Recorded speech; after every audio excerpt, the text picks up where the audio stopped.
अस्सलाम वालेकुम। तो अब हम स्टोरी की जानिब जाएंगे, लेकिन उससे पहले हम जैसे रोज़ रिक्वेस्ट करते हैं, please subscribe my channel, please like our video और please click on the bell icon और प्लीज़ कमेंट सेक्शन में जाके अपनी राय से ज़रूर आगाह करिए। और आज एक और चीज़ हमने आपसे कहनी है, वो ये कि बड़ी बाजी घर आ चुकी हैं, तो थोड़ा सा अगर ज़्यादा शोर आए तो आई एम रियली सॉरी। तो अब हम चलते हैं अपनी स्टोरी की जानिब। जैसे कि अब तक हम स्टोरी में हमने देखा कि अभी सर को कार्ड मिल चुका होता है और सर बहुत खुश होते हैं। सर कहते हैं कि अब वो इस इवेंट में शामिल होंगे और वो पहली बार बहुत इनकी फैमिली वालों से अच्छे से मिलेंगे और फिर वो अपनी डैड से बात करेंगे और वो प्रॉपर रिश्ता लेकर जाएंगे, जिसका इरफा का। सर अभी अपने दिल में बहुत सारी बातें सोच रहे होते हैं। उधर इरफा अपनी फ्रेंड के पास दौड़ कर आती है और वो अपनी फ्रेंड से बोल रही होती है कि काफ़ी देर हो गई है, फटाफट हम जल्दी घर पहुंचने की करते हैं क्योंकि आज रात होल की और हमने जाना है।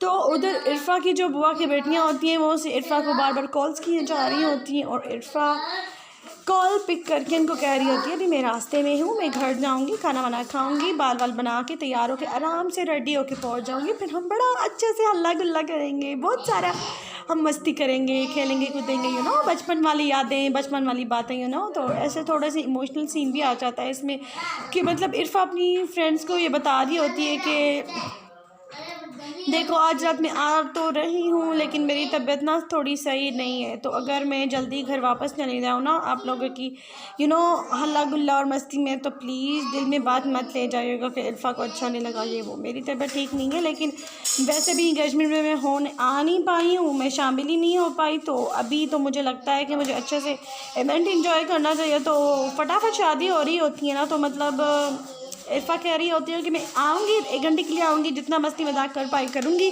डांस जितना मैं कर पाई मैं करूँगी, तबीयत मुझे इतनी बेहतर नहीं लगती है अपनी, तो मैं जितना पार्टी में रह पाऊँगी रहूँगी, फिर मैं घर चली जाऊँगी। उसकी फ्रेंड फराह बोलती है कि यार ये बोलने वाली बातें नहीं होती है, तो कॉल बंद कर फटाफट पहले घर तो पहुँचे, फिर हम तैयार हों, फिर हम जाएंगे, फिर हम वहाँ बताएंगे ना, तो सारी बातें वैसे बता देती हो फिर कोई मिलने का मज़ा ही नहीं आता। तो इरफा घर पहुंचती है और वहाँ पर इरफा के बॉस यानी अहमद साहब बहुत खुश होते हैं। वो कहते हैं इरफा दिल की बुरी इंसान नहीं है, बस उसे रिएक्ट करना नहीं आता और शायद वो लोगों से काफ़ी डरती है, शाय नेचर की है, इसीलिए तो कार्ड तो वो मुझे दे भी नहीं पाई, इतना मुझसे डरती है। तो उनको ये बात अच्छी लगती है, जो इरफा होती है उसका दिल बहुत साफ़ है और वो बहुत लोगों से डरती है और कहीं ना कहीं इरफा भी ये बात जानती है कि वो लोगों से ज़्यादा घुलती मिलती नहीं है, लेकिन जॉब वो अपनी ज़रूरत के तहत कर रही थी तो इसलिए वो जॉब ये कर पा रही होती है, वरना इरफा जो थी वो ज़्यादातर लोगों से मिलती भी नहीं थी। खैर अब हम चलते हैं स्टोरी में। जब इरफा अपने घर पहुंच जाती है तो इरफा की अम्मी उसे देखती है और कहती है कि बेटा तुमने बहुत ज़्यादा लेट कर दिया। तो इरफा कह रही है अम्मी आपको तो पता है ना कराची का ट्रैफिक काफ़ी, मतलब रास्ते में ट्रैफिक जैम था, पहुंचने में लेट हो गया, वो तो शुक्र करें हम सही सलामत पहुंच गए। आजकल तो आपको कराची के हालात पता हैं, ये वो टारगेट किलिंग वगैरह। तो इरफा की अम्मी कहती है कि बेटा अच्छे अल्फाज का इस्तेमाल करो, अभी मगरिब की अज़ान आने वाली है, तुम फ़ौरन तैयार होके आ जाओ। उसके बाद हम चलते हैं बुआ की जानिब। अभी तुम्हारी बुआ ने बहुत सारी कॉल्स मुझे की हैं तो मुझे जल्दी जाना है।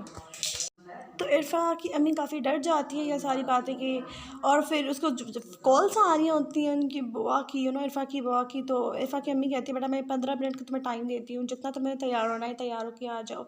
तो इरफा कहती है अम्मी मुझे ना टाइम लगेगा 1 आधा घंटा ना, मैं अपनी फ्रेंड के साथ आ जाऊँगी, आप ना चले जाइए, मैं अपनी फ्रेंड के साथ पहुँच जाऊँगी ठीक से, आप जाएँ, आपको जल्दी होगी और वैसे भी आपको जाना चाहिए, आप मामी हो आपको या वहाँ लोगों के सामने होना चाहिए। मैं ना 8 बजे तक रात को पहुँच जाऊँगी, अभी मैं खाना वाना खाऊंगी, थोड़ा सा मैं रेस्ट करूँगी, फिर मैं तैयार होकर मैं और फराह हम साथ में पहुँच जाएंगे। तो इरफा की अम्मी पहले तो मानती नहीं है, फिर कहती हैं कि कोई बात नहीं ठीक है, तो तुम अच्छे से खाना खा लेना, अगर तबीयत सही नहीं हो तो दवाई खा लेना, फिर आना सही है, तो मैं अभी जा रही हूँ और दरवाज़ा में बंद बंद कर लेना ठीक से। तो इरफा कहती है अम्मी हम मैं बच्ची नहीं हूँ, मैं बड़ी हो गई हूँ, तो ना आप मुझे ज़्यादातर ये बातें ना नहीं बताया करें, बस मुझे पता है क्या करना है क्या नहीं करना। तो इरफा की अम्मी कहती है कि बेटा मुझे पता है कि तुम्हें अभी इतना कुछ नहीं पता है, तो मैं जा रही हूँ, दरवाज़ा बंद कर देना सही है।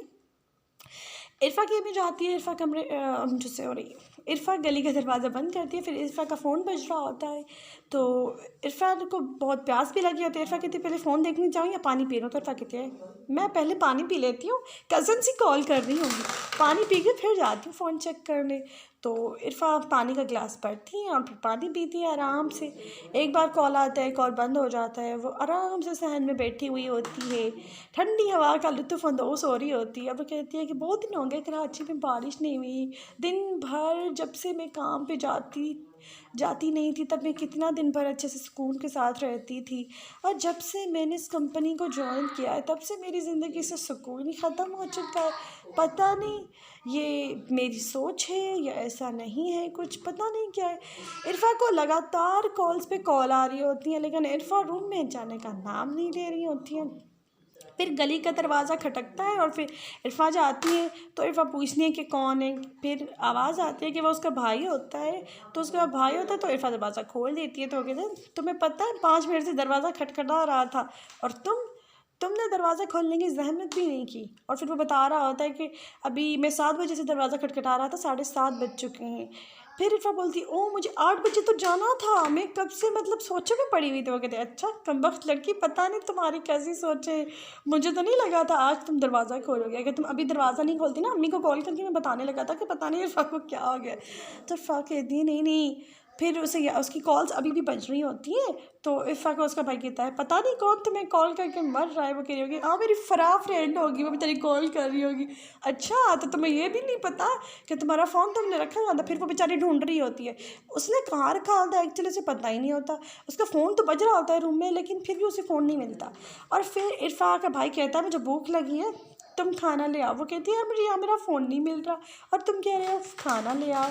इरफ़ा के फ़ोन की बैटरी ख़त्म हो चुकी होती है, इरफ़ा का फ़ोन बंद हो गया होता है। वो भाई को कहती है कि भाई तुम ढूंढ दो मेरा फ़ोन, मैं तुम्हारे लिए तब तक खाना लाती हूँ। वो कहती है मुसीबत है लड़की, एक तो अपनी चीज़ें ठीक से नहीं रखती हो, ऊपर से फंसा भी हमें जाती हो। वो कहती है भाई मैं सारा दिन काम करती हूँ और फिर भी आप मुझे डांट रहे हो। तो इरफ़ा को काफ़ी सैड साउंड होता है, तो उसका भाई कहता है देखो मेरे सामने ना ये सैड होने की एक्टिंग नहीं करो, हमें पता है तुम एक्टिंग कर रही हो। तो इरफ़ा हंसना शुरू कर देती है भाई जब आपको पता है मुझे याददाश्त का मसला है और मैं कहीं भी बैठती हूँ तो सोचो मैं बैठ जाती हूँ मैं।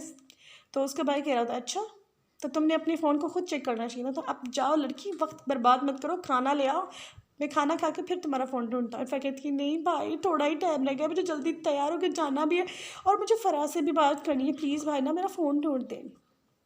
इरफ़ा जाती है किचन में, खाना ले आती है और उसका भाई फ़ोन ढूंढ रहा होता है और वो कहता है देखो तुम्हारे पर्स में था तुम्हारा फ़ोन, पागल लड़की को ये भी नहीं पता उसका फ़ोन कहाँ है। तो इरफ़ा अपने भाई को खाना देती है और बोलती है थैंक यू भाई। तो वो फ़ोन ऑन करने की कोशिश करती है, पता लगता है ऐसे कि फ़ोन की बैटरी डेड हो गई है। तो वो अपने भाई को कहती है भाई मैं तो जा रही हूँ फ्रेश होने, तुम ना मेरा फ़ोन चार्ज पे लगा देना। तो उसका भाई कहता है ठीक है मैं तुम्हारा फ़ोन चार्ज पे लगा देता हूँ। इरफ़ा का भाई उसकी बहन का फ़ोन चार्ज पे लगा देता है। इरफ़ा जाती है तैयार वैयार होने, वो कहते हैं तैयार होके बाद में मैं आके फ़ोन देखती हूँ। तो इरफ़ा रेडी हो जाती है और जब वो रेडी होती है तब वो फ़ोन चार्ज से निकालती है और फिर जैसे ही फ़ोन ऑन करती है बहुत सारी कॉल्स होती हैं। तो इसमें से जब वो चेकआउट करती है लिस्ट में तो बहुत से ज़्यादा कॉल्स, तो मतलब 10 कॉल्स नहीं जिसमें 5 कॉल उसकी फ्रेंड की और 5 कॉल उसके बॉस की होती हैं। वो कह रही होती है दोस्त ने कॉल की, तो समझ में आता है फ़राह ने, वो तो रेडी होके बैठी हुई होगी और कब से मुझे ही मैसेजेस और कॉल्स किए जा रहे हैं, लेकिन ये बॉस ने मुझे इतनी सारी कॉल्स क्यों की, वो सोच रही होती है। लेकिन उस जैसे ही वो सोच रही होती है फिर उसे अपनी फ्रेंड फ़राह की कॉल आ जाती है और वो कॉल पिक करती है। वो कहती है तुम्हें पता है मैं कब से तुम्हें कॉल्स किए जा रही हूँ। वो कहती है हाँ हाँ मैं थोड़ा सा बस बिज़ी हो गई थी। हाँ तुम बिज़ी हो, बाकी हम तो फालतू इंसान है जो आपका इंतज़ार करें, तुम तो किसी गढ़ की रानी समझती हो अपने आप को। वो कह रहे ऐसी कोई बात नहीं है, मैं तैयार हो गई हूँ, तुम आ रही हो ना, हम साथ में जा रहे हैं, मैंने तो अम्मी को बोल दिया फ़राह आएगी और हम साथ जाएंगे।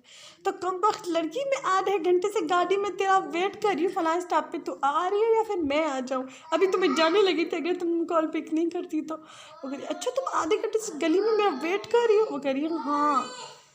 फिर वो कहती है मैंने तुम्हारे भाई को भी कॉल करके बोला था ये बात और उसने तुम्हें नहीं बताई। तो वो फ़ौरन अपने भाई को बोलती है भाई क्या फ़राह ने आपसे बात की थी? हाँ उसने मुझे कहा था कुछ, पर भूख की वजह से मैं भूल गया था। भाई तो वो ज़रूरी बात आपने मुझे क्यों नहीं बताई? जैसे ही मैं घर का दरवाज़ा बजाया, तुमने दरवाज़ा खोला नहीं। आधे घंटे तक तो मैंने दरवाज़ा बजाया, उसके बाद तुम फ़ोन का मसला लेकर बैठ गई। तुमने मुझे मौका कब दिया कुछ बोलने का? भाई ये तो गलत बात है, आपने एक तो मुझे बात नहीं बताई, ऊपर से बोल रहे हो सारी गलती भी मेरी है। हाँ हाँ, बस बाद में आके मुझसे लड़ लेना, अभी बेचारे तुम्हारी दोस्त बना तुम्हें छोड़ के चली जाएगी। ओके भाई, मैं जा रही हूँ ना, आप घर का दरवाज़ा ना बाद में बंद कर लीजिएगा। वो कहते हैं हाँ हाँ, मैं छोटा बच्चा नहीं हूँ, मैं खुद ही दरवाज़ा बंद कर दूँगा, बस तुम जाओ फटाफट पहुँचो, वरना वो लड़कियाँ आसमान सर पे उठा लेंगी। इरफा फटाफट घर से बाहर जाती है, अपनी फ्रेंड को कॉल करते हुए कहते हैं ना, गाड़ी थोड़ा आगे ले आओ गली में, ताकि तुम मुझे दिखाई दो, अभी रात का टाइम है, मैं ज़्यादा चल भी नहीं सकती, तुम्हें पता है मेरे पाँव में चोट लगी हुई है। क्योंकि इरफा का पेट भी मुड़ गया होता है ना, इसलिए पाँव में उसे काफ़ी चोट भी होती है, लेकिन फिर भी उसे आना होता है और उसे फ़ीवर हो रहा होता है। क्योंकि इरफा ने खाना तो खाया था, पर दवाई खाने का उसको टाइम नहीं मिला, क्योंकि वो दवाई खाना भूल गई थी एज़ यूजुअल, जैसे वो हमेशा सब कुछ भूल जाती है। और फिर इरफा फाइनली अपनी फ्रेंड तक पहुंचती है, गाड़ी में बैठे और फिर गाड़ी मतलब चलना स्टार्ट होती है, तो उसकी जो फ्रेंड होती है ना, उसे मारना शुरू कर देती है, उसे मुक्के मारती कहती है, कमबख्त लड़की, तुम जब से घर गई हो मैं तुम्हें कॉल्स पे कॉल्स किए जा रही हूँ, पर तुम होके मेरी कॉल्स का एक रिप्लाई तक नहीं किया। मैं फटाफट तैयार हो गई थी और मैंने तुम्हें कहा नहीं था कि हम जल्दी जल्दी जाएंगे, तो तुम प्लीज़ ख्यालों की दुनिया में मत जाना। इरफा कहती है, तूने मुझे ये सब कुछ कब कहा था? वो कहती है, अच्छा मैंने तुम्हें नहीं कहा था, मैंने तुम्हें कहा था, अब चलो बाकी बातें हम बाद में करेंगे। तो फ़रा कहती है, मुझे ना तुमसे कुछ बात करनी है फ़रा। तो फ़रा बोलती है, हाँ बोलो क्या बात है? वो बोलती है कि मुझे ना तुमसे कुछ कहना है। वो कहती है, हाँ कहो, जल्दी जल्दी कहो। तो अभी वो जब तक मुझे तुमसे कुछ कहना है बोल ही रही होती है, तब तक इनकी मंजिल पहुंच चुकी होती है। और इरफा का जो बुआ का बेटा होता है नुमान, वो उन्हें पिक करने आता है और कहता है कि कहाँ हो लड़कियों, तुम लोगों का कब से वेट किया जा रहा है। तो नुमान उससे बोलता है कि इरफा, मैंने तुम्हें जब कॉल्स की थी तो तुम्हारा फ़ोन बंद क्यों आ रहा था? और बुआ मतलब मामी बता रही थी कि इरफा जो है घर भी पहुंच गई है, आराम से खाना वाना खा के टाइम पे पहुंच जाएगी, पर जब मैंने तुमसे पूछने के लिए कॉल किया कि तुम कब तक पहुंचोगे, तो तुम्हारा फ़ोन बंद था। हाँ, इस लड़की ने ना मेरी कॉल से पिक नहीं की थी, तो तुम्हारी नुमान कैसे कॉल पिक करती? हाँ वो थोड़ा ना, मैं थोड़ा बिजी थी। हाँ बस इससे बातें ही करवा लो फराज से, और कुछ नहीं होना, चलो बाकी बातें हम घर चल के करते हैं। तो जैसे ही इरफा घर में एंटर होती है, तो मतलब सब रस्में स्टार्ट ही हो चुकी होती हैं ऑलमोस्ट। तो उसकी जो बुआ की बेटी थी काफ़ी नाराज़ हो रही होती है इरफा से। वो कहती है, यार मेरी शादी है, तुमने एक एक रस्म में मेरे साथ होना चाहिए था। मेमोरीज हम करते, मतलब मेमोरीज हम पिक करते, पिक्चर क्लिक करवाते हैं हम साथ में, थोड़ी मस्ती होती, अल्लाह गिल्ला होता, लेकिन तुम ही गायब थी इवेंट से, ऐसा क्यों? इरफा कहती है, यार तुम्हें तो पता है मेरी जॉब का, और आजकल जब से मैंने जॉब स्टार्ट की है ना, तब से मेरे लिए अपना टाइम नहीं मिलता, तो तुम्हें तो पता है ये वो जॉब्स ये वो।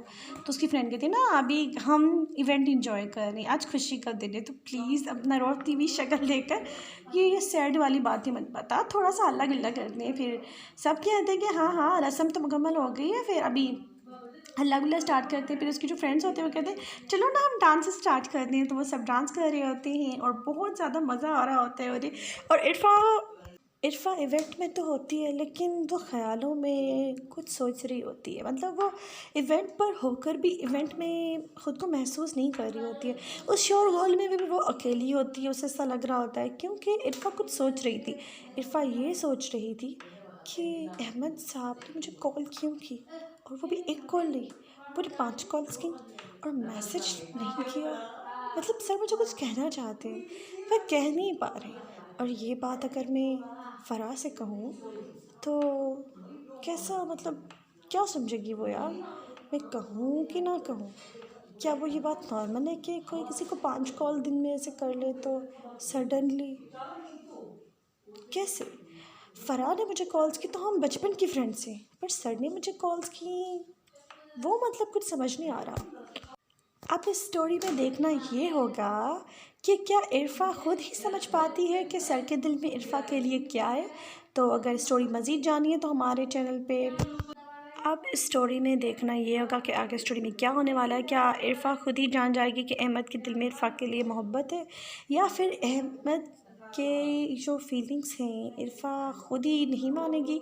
अब क्या होगा स्टोरी में, और अब अहमद साहब क्या करेंगे? अब जो आने वाली स्टोरी है वो काफ़ी इंटरेस्टिंग स्टोरी है। मतलब अभी जो आने वाली एपिसोड होगी, मतलब जो पार्ट होगा वो काफ़ी इंटरेस्टिंग है। अब देखना ये होगा उस पार्ट में जो फाइनल शादी वाला डे होगा और बॉस भी आएंगे, तो तब वहाँ पे फाइनल क्या होगा। खैर, स्टोरी मज़ीद जानने के लिए आपको हमारे चैनल को सब्सक्राइब करना पड़ेगा, लाइक करना पड़ेगा वीडियो को, और कमेंट सेक्शन में जाकर अपने राय जो ज़रूर आगाह करने पड़ेगा। डोंट वरी, इस स्टोरी का एंड बहुत हैप्पी एंडिंग है, तो अल्लाह हाफिज़, फ़ी अमान अल्लाह। अपना बहुत ज़्यादा ख्याल रखिएगा, दुआ में हमेशा हमें याद रखिएगा। फ़ी अमान अल्लाह, खुदा हाफिज़।